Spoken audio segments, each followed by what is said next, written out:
Très content de vous retrouver aujourd'hui et pour vous parler de la santé. L'actualité reste dominée par les assises, la 7e édition des assises de Makutano. Et dans ces assises, nous avons participé aussi à ce panel touché, organisé et animé par le membre des RECO Trauma qui sont sur ce plateau. J'ai l'honneur de vous présenter Dr Jean-Robert Nzamouché, que vous voyez sur votre petit écran. Il y a Dr Balaka Alors, et enfin il y a Dr Moïla Roger. Bonjour. Bonjour. Très content de vous retrouver aujourd'hui pour que nous puissions échanger un peu sur ces assises en mettant plus un accent sur éco-trauma. En fait, la première question que je vous pose, c'est quoi Makutano?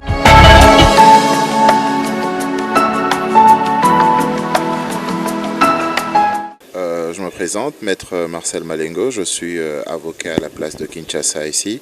Plus précisément, je suis inscrit au barreau de Kinshasa Matete. Je suis un avocat d'affaires. C'est tout ce que je peux dire me concernant. Alors, le 7e Makutano avait pour thème réfléchir en dehors des sentiers battus. Ça veut dire think out of the box. Et nous avions essayé de mener les réflexions sur plusieurs sujets et nous avons eu à cette occasion l'opportunité d'interviewer, d'échanger avec le Premier ministre Jean-Michel Sama-Lukonde sur les actions que son gouvernement entend entreprendre sur différents secteurs, à savoir celui de l'éducation, celui de l'environnement, celui des mines et de manière plus globale, celui des affaires et enfin celui des réformes en général. Nous avions eu aussi à mener plusieurs autres discussions dans les différents panels sur la relance des infrastructures en RDC. Fallait-il s'attendre aux Chinois ou aux Européens ou encore à d'autres? Nous avions parlé du climat des affaires, nous avons parlé de la question de l'énergie, de l'investissement et même nous avons eu à discuter sur l'acceptation ou non de la double citoyenneté, la double nationalité au cours de ce Makutano pour proposer des pistes de réflexion. Makutano lui-même est un cercle de réflexion constitué des fils et des filles de ce pays qui portent à cœur le développement de la RDC et qui, au travers de leurs réflexions, propose des alternatives et des pistes aussi de réflexion aux décideurs politiques. Il est un fait, nous ne sommes pas ceux qui avons les leviers de la décision, mais pourtant nous pouvons participer à toutes sortes de réflexions pour essayer d'améliorer la condition, pas seulement de nous-mêmes, mais des nôtres. C'est pourquoi je crois que nous sommes là, c'est pourquoi ce pays nous a formés, c'est pourquoi nos pays nous accompagnent les uns et les autres dans leur activité professionnelle. Je crois que si ces réflexions et les différentes propositions sont prises en considération, elles peuvent être à la base de plusieurs innovations au niveau des actions de nos décideurs.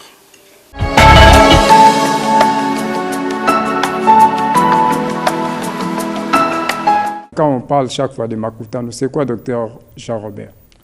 Merci pour la question et merci de nous recevoir. Makutano est un réseau d'hommes d'affaires et d'acteurs économiques et d'acteurs de différents autres domaines d'expertise qui œuvrent ensemble pour le développement de la RDC.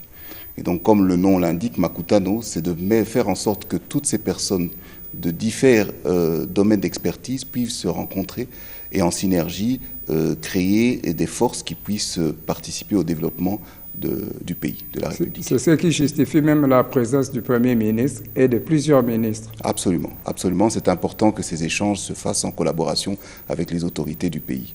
Coup de chapeau pour les organisateurs, c'était une grande réussite. Absolument, oui. Et nous pensons aussi à Madame Nicole Solo. Parfait, qui est extraordinaire.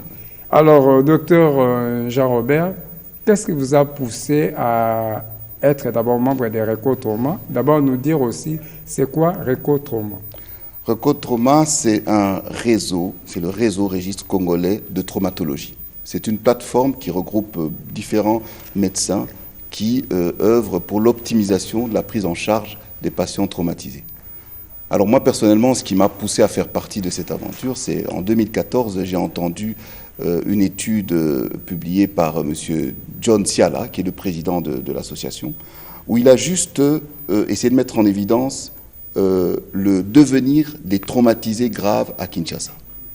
Et donc, on s'est rendu compte que sur un an, il a fait son étude, que 90,7% des patients qui avaient des traumatisés graves mouraient dans les 30 jours.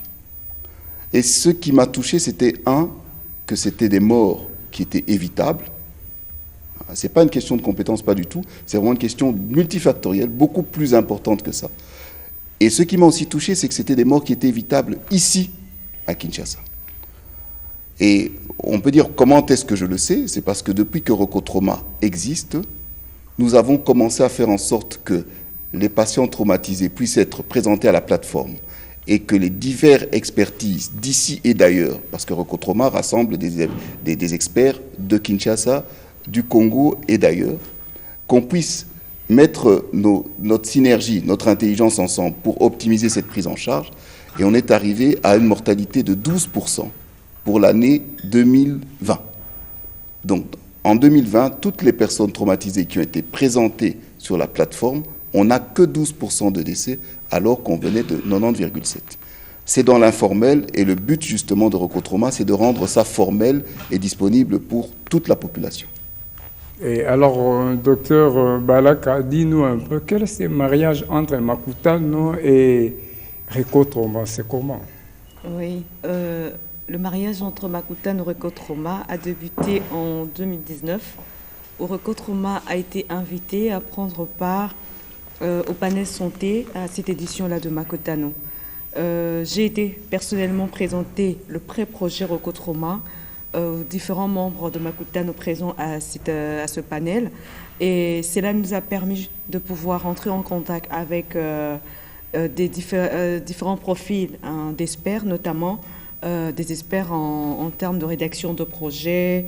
Voilà. Et c'est qui a débouché à une rencontre avec notre partenaire technique actuel et qui nous accompagne dans l'élaboration de ce projet, qui a été déjà élaboré, c'est qu'il faut dire, et également dans l'effectivité la mise en place des activités de ce projet.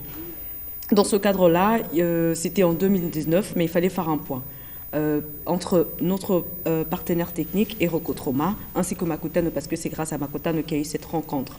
Il fallait que l'on revienne un peu auprès de Makutano pour rendre compte de ce qui est de ce projet, a-t-il évolué et à quel niveau. Et c'était le cas. Donc la raison de notre présence à cette édition 2021, c'était de pouvoir rendre compte de l'évolution du projet aux différents membres de Makutano et solliciter également un appui de divers types afin de pouvoir lancer nos différentes activités au courant de l'année 2022. Voilà. Alors, docteur Moïla, si vous pouvez nous parler, la 7e édition n'est pas la seule édition ou la première édition pour Recotrauma. Sûrement, il y a une édition ou deux autres que vous avez aussi pris part. Est-ce qu'on peut savoir, c'est le même discours que vous véhiculez chaque édition ou l'édition de cette année a une particularité? Ben, écoutez, cette année, ça a été la deuxième participation de Recotrauma à Makutano, donc comme l'a dit le docteur Balaka. Donc dans un premier temps, lors de l'édition, la 5e édition, je crois, Recotrauma a rencontré Makutano à ce moment-là, et c'est grâce à cette édition-là que Recotrauma a pu avoir cette rencontre plus concrète avec Financialis, qui est notre partenaire technique. Et donc depuis, avec Financialis, nous avons pu travailler à construire le projet Recotrauma. Et sur cette dernière édition, grâce à Makutano, donc le but, c'était effectivement de présenter le projet tel qu'il a évolué et de faire un appel, parce qu'en fait, c'est un projet qui est vaste, qui est complexe, et faire un appel pour avoir, grâce aux opérateurs économiques, grâce aux autorités qui étaient présentes, notamment le ministre, faire un appel pour avoir un soutien et un accompagnement pour que le projet, dans nos actions qui sont prévues, puisse avoir une effectivité, parce que sinon on n'y arrivera pas tout seul. C'est un projet qui est vaste, qui est complexe, c'est vraiment un vrai projet de santé publique. Vous voyez sur les images avec le ministre de la Santé publique, quelle lecture faites-vous de sa présence dans la salle? Ben écoutez, pour nous, on était fiers que le ministre puisse être présent. Il y avait aussi un représentant de l'OMS qui était là. Et cette présence manifeste l'intérêt des autorités sur l'action de Recotrauma. Donc c'est quelque part une reconnaissance de ce projet-là, mais c'est aussi un gage pour nous d'un accompagnement potentiel des autorités du pays, ce dont on a besoin pour pouvoir mener ce projet à bien. Concrètement, qu'attendez-vous par l'apport du gouvernement à votre structure? Mais écoutez, lors des premiers échanges qu'on a eus avec le ministre, il va y en avoir d'autres. Donc le ministre nous a dit être intéressé par ce projet, donc il va continuer à nous écouter pour qu'il puisse voir de quelle manière, de façon concrète et matérielle, on peut intégrer ce projet-là, qui n'est pas un projet qui est à côté des plans nationaux de santé, mais comment est-ce qu'on peut l'intégrer dans le cadre de Recotrauma, dans ces projets à lui, qui sont des projets aussi de développement d'une prise en charge globale des patients, pas que des urgences, mais d'autres situations aussi de prise en charge. Mais en tout cas, les discussions vont continuer et la porte est ouverte pour Recotrauma. Docteur Balaka, que faut-il faire pour être membre? Oui, pour être membre de Recotrauma, il suffit juste de pouvoir porter son choix à Recotrauma. Et nous sommes présentement réunis autour d'une plateforme qui est une plateforme WhatsApp et qui a évolué d'ailleurs en une plateforme Telegram parce que nous avons beaucoup de membres actuellement. Et si vous désirez être membre, vous le faites savoir en adhérant d'abord sur cette plateforme-là. Et puis après, il y a également des obligations liées aux différents membres et à leur catégorie. Voilà. Notamment, je parle des cotisations. Oui, docteur JR, c'est vrai, vous travaillez, vous réalisez de grandes choses Recotrauma en silence et vous faites aussi des interventions, des réalisations pour sauver des vies, notamment les cas d'un patient au niveau de Bandundu. Vous l'avez fait déplacer de grands Bandundu à Kinshasa. On peut savoir c'est quoi, en fait, comment vous vous êtes organisé, parce que vous et docteur Moïla, vous ne vivez pas à Kinshasa, mais c'est par quel mécanisme vous avez à réaliser cela? Oui, donc là, le cas dont vous parlez, c'est le cas d'une patiente venant de Kenge qui est tombée sur un bâton qui a transpercé le thorax jusqu'au niveau de l'abdomen, patiente enceinte en plus, qui a fait 3 jours déplacement de Kenge jusqu'à l'hôpital général pour être prise en charge et complètement indigente. Là, Recotrauma est contacté. Donc, lorsque nous sommes contactés, les différentes expertises de Congo et de l'international se penchent sur le dossier, émettent une prise en charge, mais cette prise en charge, comme vous le comprenez, nécessite un coût. Et là, donc, il y a la cotisation de tous les membres qui se met en route pour pouvoir payer tous les coûts inhérents à la prise en charge chirurgicale de cette patiente. Et donc, cette patiente est opérée grâce à l'apport de Recotrauma et est sauvée au point où elle est sortie de l'hôpital, elle a pu avoir son enfant et tout s'est bien passé. Et là, c'est vraiment une des multiples réalisations que font Recotrauma. À terme, on aimerait qu'un médecin qui se trouve par exemple à Bumbu, je donne un exemple, et qui n'a pas de scan, qui se retrouve face à un indigent, puisse faire appel à Recotrauma. À partir de là, Recotrauma dit envoyez-le pour un scanner à tel endroit. Il y a une ambulance de Recotrauma qui peut l'amener à tel endroit il a son scanner, on a les résultats en live, en direct, et là directement en fonction des lésions qui se présentent, on transfère le patient grâce à cette même ambulance Recotrauma vers le centre ad hoc qui pourra le sauver.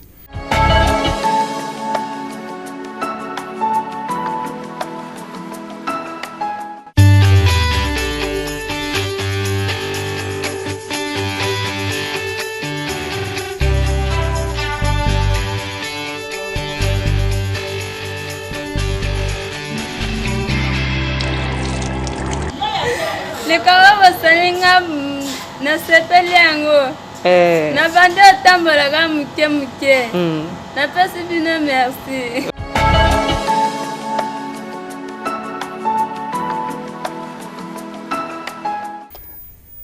Ça vous exige vraiment de moyens, des ambulances, parce qu'on a d'abord, même pour la Covid, on a eu de sérieux problèmes avec des respirateurs. Et ce que vous avez comme idée pour mettre en musique, ça exige des moyens. Mais pour le moment, qu'est-ce que vous allez faire? Il y a 3 axes de réflexion par rapport au projet.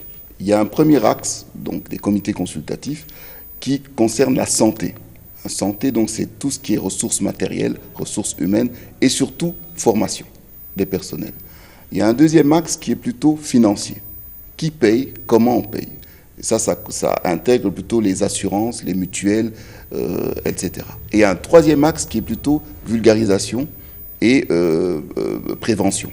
Donc c'est là où plutôt on donne des messages sur comment faire pour éviter certains accidents, comment réagir quand on est confronté à un accident. Voilà, c'est plus des messages tout public. Et donc, dans le cas, c'est ce que nous allons lancer, ce qu'on appelle des comités consultatifs, donc des groupes de travail. Et ces groupes de travail vont aller à fond dans chacun des 3 domaines dont je vous ai parlé. Et c'est comme ça que justement, on saura exactement quel matériel on a besoin, qui on dote de ce matériel pour pouvoir être efficient. Alors, sûrement, docteur Moïse, là, vous avez des difficultés oui, pour mettre en musique tous ces projets.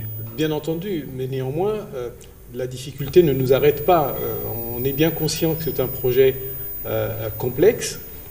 C'est pour cela qu'on a besoin d'autres expertises. Hein. C'est né d'une association de médecins, mais on ne pourra pas y arriver qu'entre nous, médecins. Donc, Jean-Robert parlait tout à l'heure des assureurs, etc. Il y a aussi l'État, il y a aussi la police par rapport aux accidents, il y a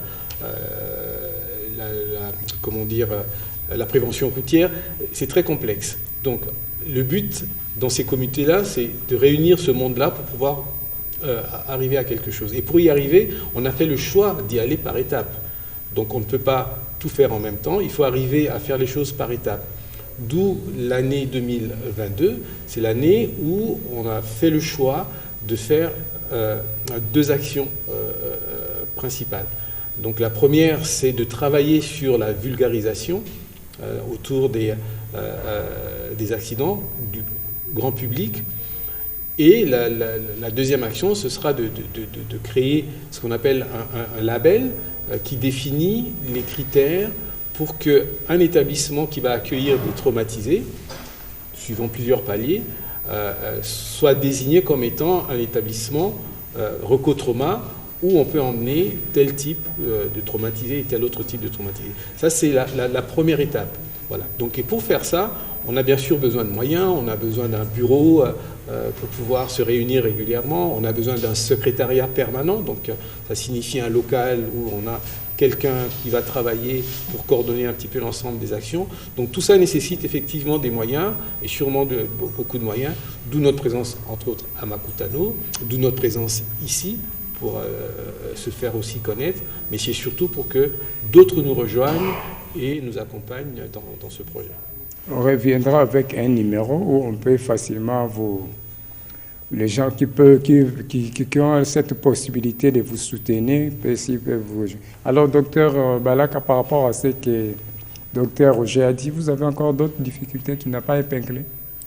Je dirais qu'il a épinglé toutes les difficultés, mais je tiens ici d'abord à rappeler l'importance du partenariat, mais essentiellement avec les autorités politico-administratives, ce qui est vraiment la première étape dans la réussite d'un projet à tout le niveau que ce soit.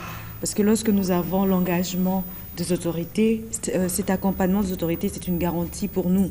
Et c'est là vraiment cadre dans la politique partenariat public-privé où Recotrauma est une initiative de la société civile et l'État vient l'appuyer afin que cela soit au bénéfice de la population ou de la communauté congolaise, partout qu'elle soit dans le monde. Parce que, bon, il faut dire que Recotrauma a l'intention de pouvoir s'étendre aussi bien à Kinshasa que sur toutes les étendues du pays.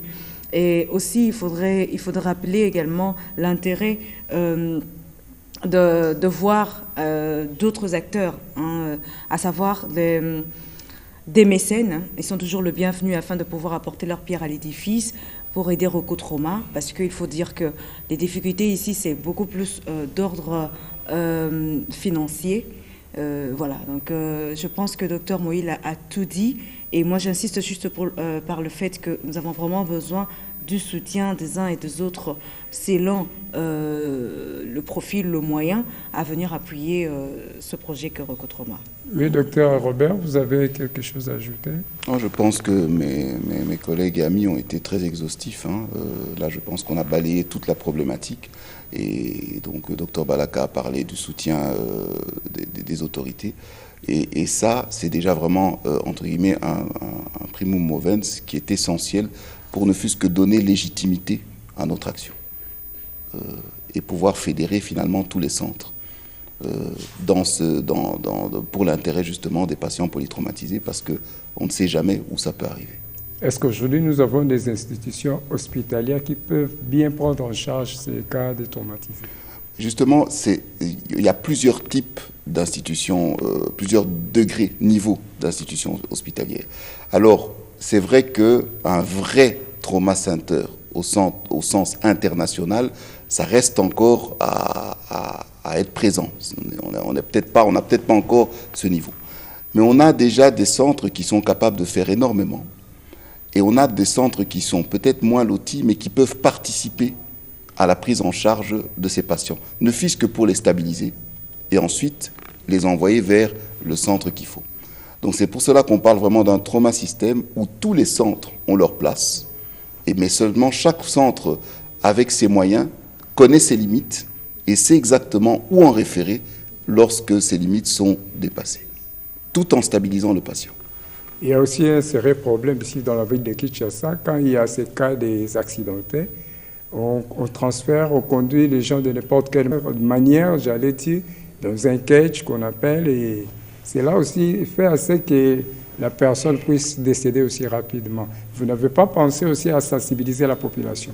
D'une part, c'est donc le but du comité consultatif numéro 3, dans la prévention, vulgarisation, où il y a tous les gestes de premier secours qui seront apportés à la population. Là, c'est pour les activités de 2022. C'est ça, 2022. Donc, il y aura plusieurs spots comme ça où on explique un petit peu les premiers secours. C'est vrai qu'en fait, nous souffrons de fait de ne pas avoir de préhospitalier, de SAMU, de SMUR, où on va chercher le patient par une équipe médicale entraînée et l'amener à l'hôpital. Et on fait comme on peut. Mais à terme, il est prévu de créer un service préhospitalier en RDC, de manière à ce qu'on puisse finalement aller chercher le patient là où il a son traumatisme. Mais en attendant, nous allons vraiment passer par une espèce d'écolage, d'apprentissage des premiers soins à toute la population pour ne fût-ce que limiter la casse. Alors, docteur Balaka, pour tous ceux-là qui sont en train de nous suivre, s'ils veulent vous contacter, vous pouvez donner un numéro? Oui, ils peuvent nous contacter via le numéro +243 81 21 468. Vous pouvez répondre peut-être. +243 21 99 468. Voilà. Ok, espérons que... Alors, on est arrivé presque à la fin. S'il y a un élément ou quelque chose que nous n'avons pas dit, si vous pouvez conclure l'émission. En tout cas, déjà, je vous remercie de nous avoir donné cette occasion de nous exprimer sur les ondes nationales, parce que le message Recotrauma est un message national. Je parlais tout à l'heure d'une problématique de santé publique. Et je pense, lorsqu'on parle de santé publique, l'une des actions phares de Recotrauma qui sera à conduire dans les années à venir, c'est notamment de la formation. C'est l'idée de pouvoir intégrer ces notions de prévention face à des accidentés dès le plus jeune âge. Donc, ce qui me tient à cœur, c'est de pouvoir me dire qu'un jour, les enfants seront capables de prendre leur téléphone et d'appeler quelqu'un parce que leur papa ou leur maman est tombé d'une chaise à la maison et s'est fait mal. Donc, c'est une image que je donne, mais c'est pour pouvoir dire que c'est vraiment, le travail est un travail qui va d'en bas, qui va de la connaissance dès le plus jeune âge, pour pouvoir aller jusqu'à l'expertise du médecin qui va prendre en charge, ou de l'équipe médicale qui va prendre en charge le patient à l'hôpital ou dans le trauma center. Voilà. Donc merci encore à vous, et puis je dirais, vivre Kotroma. Oui, docteur Balaka. Oui, un dernier mot, je tiens à remercier les autorités du pays, notamment le ministre de la Santé, de nous avoir honorés à être présents lors de ce panel Recotroma, et aussi à toute l'organisation de Makutano, particulièrement à la coordination de Makutano qui est assurée par Madame Nicole Soulaki. Nous disons également merci. Et nous tenons également à remercier tous nos membres de Recotroma parce que voilà, on croit tous à ce projet et voilà. Donc, merci oui, à docteur tous. Robert. Oui, donc d'abord je vous remercie de nous avoir accueillis, de nous avoir offert cette tribune et la possibilité de pouvoir parler de ce projet qui est un projet de santé publique qui concerne toute la République. Je tiens aussi à remercier Makutano avec sa présidente Nicole Soulou, remercier toutes les autorités qui ont pu soutenir le panel, notamment le ministre de la Santé. Et enfin, je veux dire que notre projet Recotroma a un but principal, c'est 0 mort évitable. Et nous espérons que nous allons y arriver, mais c'est avec l'aide de tous et toutes. Voilà, nous sommes arrivés à la fin de cette émission. Un grand merci à nos invités pour cette opportunité de mieux comprendre un peu ces structures Recotroma et qui sauvent des vies en silence. Et il ne faut pas tapage, mais ils sauvent des vies. Nous disposons toujours notre plateau de temps en temps. Vous pouvez passer pour véhiculer le message. On est à votre disposition. Merci, dans l'espoir de vous retrouver prochainement pour un autre numéro.